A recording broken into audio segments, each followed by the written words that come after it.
బాగా ఎవరు సార్ నేను తీసుకోవాలా లేదా దాంట్లో ఇన్వాల్వ్ అయినారు. వాళ్ళు చెప్పిన సమాచారం మేరకు సాక్ష్యాలన్నీ కూడా సేకరించిన తర్వాత నిరూపణ చేసుకున్న తర్వాతనే ఈ చర్యలన్నీ కూడా తీసుకోవడం జరిగింది. ఎటువంటి ప్రజెస్ లేదు ఎవరి వారికి. సార్ గతంలో ఇటువంటి సంఘటనలు చోటు చేసుకున్నాయి, దానివల్ల చాలా పిల్లలు డ్రాప్అవుట్స్ కూడా పెరిగాయని చెప్పేసి అక్కడ తెలుస్తుంది. దీనికి సంబంధించి మీ నోటీస్కి ఏమైనా వచ్చాయి? ఇప్పటి వరకు ఎవరు కూడా డ్రాప్అవుట్స్ ఉన్నారనే విషయం తీసుకురాలేదు. అది ఓల్డ్ బ్యాక్గ్రౌండ్ తీస్తే ఆ గ్రామంలో పొలిటికల్ ఇది ఉంది తప్ప పిల్లలు డ్రాప్అవుట్స్ అనే విషయం ఎక్కడ కూడా రాలేదు. సంబంధించి పేరెంట్స్ ఇద్దరు ముగ్గురు చెప్పారు ఇటువంటి గతంలో కూడా చోటు చేసుకున్నాయి, అక్కడ కంప్లైంట్ చేసినా కూడా లేదు, అలాంటిది ఎప్పుడు కూడా తీసుకురాలేదు. పర్టికులర్గా ఈ పోస్టోకి ఏదైతే ఉన్నాయో దీన్ని దృష్టిలో పెట్టుకొని గత ఇలా ఫామ్ అయిన దగ్గర నుంచి కూడా మేము జిఎంఎస్కి వెళ్ళి తర్వాత even anganwadi centres local village లెవెల్లో ఉన్న ప్రభుత్వ యంత్రాంగం ఎవరైతే ఉన్నారో వాళ్ళని మా స్టాఫ్ ఎస్ఐ కూడా స్కూల్స్ ఇవన్నీ కూడా వీక్లీ వన్ ప్రోగ్రామ్ పెట్టుకోవడం, అవేర్నెస్ క్యాంప్స్ అని కండక్ట్ చేయడం ఇవన్నీ రెగ్యులర్గా జరుగుతూనే ఉంది. కానీ ఏంటంటే ఒక మా వైపు నుంచి అప్పీల్ ఏంటంటే ఎక్కువ అంటే అవుట్ ఆఫ్ మేము రీసెర్చ్ చేసిన దాంట్లో ఇలాంటి సంఘటనలు ఎక్కడ జరుగుతున్నాయంటే తల్లిదండ్రులు వేరే ఐదర్ లేబర్ కానీ ఇంకో పనిలో కానీ ఎంగేజ్ అయి ఉంటారు. పిల్లల్ని చూసుకోవడానికి వాళ్ళకి తీరిక ఉండదు. ఈ స్కూల్కి పోయి వచ్చేస్తే తర్వాత పోయి బయట ఆడుకోవటం, సండే ఉంటే సండే నాడు వాళ్ళ పేరెంట్స్ ఎంగేజ్ అయి ఉంటారు పనిలో, వీళ్ళు బయట ఆడుకోవడానికని ఎక్కడికో వెళ్ళిపోతారు. పేరెంట్స్ ఫోకస్ ఉండదు. అట్లా కొన్ని దిక్కుల్లో గ్రాండ్ పేరెంట్స్ వదిలేసి వెళ్ళిపోతారు తల్లిదండ్రులు.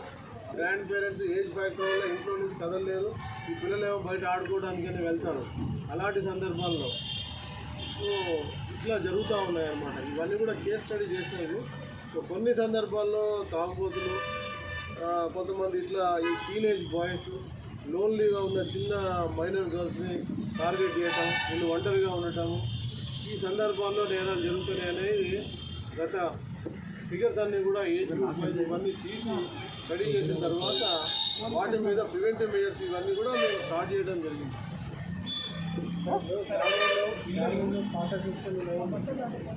వాటికి లేదు సంబంధం లేదు, ఇక్కడ సంబంధం లేదు.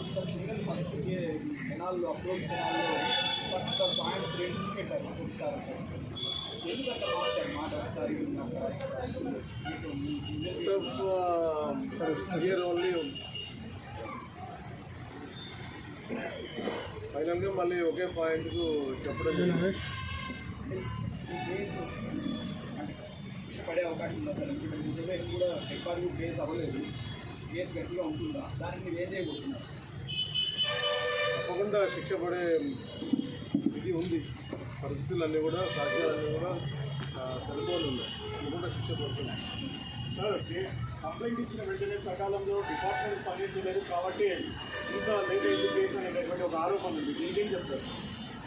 శాఖపరమైన చర్యలు ఏమైనా తీసుకుంటారు? ఇది అంటే ఆ రోజు పోలీసులు తక్షణమే స్పందించారు. గ్రామంలో షాపింగ్ వేయించడం, వెతకడము, సిబ్బంది వెళ్ళడం జరిగింది. అయితే అందుబాటులో లేరు, అతను వేరే పని మీద ఉన్నాడు. ఎవరైతే నిర్లక్ష్యం ఏమైనా ఉంటే ఖచ్చితంగా యాక్షన్స్ ఉంటాయి. కానీ టోటల్గా అయితే వైఫల్యం అనేది ఎక్కడ లేదు. అందరూ స్పందించారు. కంటిన్యూగా నేను ఫాలోఅప్ చేస్తూనే ఉన్నాను దాని మీద. ఇంకొక పాప కూడా ఉంది కదా, ఆ పాపను విచారించినప్పుడు వాళ్ళు ముందు ఏ ఫ్యాక్ట్ కూడా చెప్పలేదు. చెప్పినప్పుడు మనకి అక్కడ సమయభావం అనేది వచ్చింది. ఎట్లా మనం ఎవరిని అనుమానించాలా, ఎక్కడ పోవాలనేది ఈ క్వశ్చన్ వచ్చింది. పర్టికులర్గా ఆ చైల్డ్ని ఎందుకు వాళ్ళు అంటే చాలామంది ఆడుకునే పిల్లలు చెప్తాను. ఫస్ట్ మా వాళ్ళు ఎగ్జామిన్ చేసినప్పుడు ఎటువంటి సమాచారం రాలేదు. ప్రయత్నాలన్నీ జరుగుతూ ఉన్నాయి. సో మళ్ళీ నేనేం చేశానంటే ఆ పాపని మళ్ళీ ఒకసారి మనం పరీక్షించండి, ఏం చెప్తుంది ఏంటి, ఆ టైంలో ఎవరెవరు ఉన్నారు, ఏం జరిగింది అనేది కొద్దిగా ఓపిక కూర్చొని మాట్లాడినప్పుడు ఆ పాప జరిగిన ఫ్యాక్ట్ చెప్పింది. ఇప్పుడు అన్నయ్యలు ఉన్నారు అక్కడ, మేము ఆడుకుంటుంటే వాళ్ళు కొద్దిగా అంటే అబ్యూజివ్గా మాట్లాడడం జరిగింది. దాంతో అక్కడ పార్క్లో ఉన్న వాచ్మెన్ వాళ్ళు వచ్చి కోపడటం పంపించడం జరిగింది అనేది ఆ పాప ఉన్నట్టు చెప్పింది. సో దాన్ని లీడ్ తీసుకొని మేము అట్లా ఎవిడెన్స్ బిల్డప్ చేసుకుంటూ వెళ్ళడం జరిగింది. బాడీ ట్రేస్ కాకపోతే అంతా క్రైమ్ చేసే వాళ్ళు కూడా దీన్ని ఫాలో అయ్యే అవకాశం లేదు.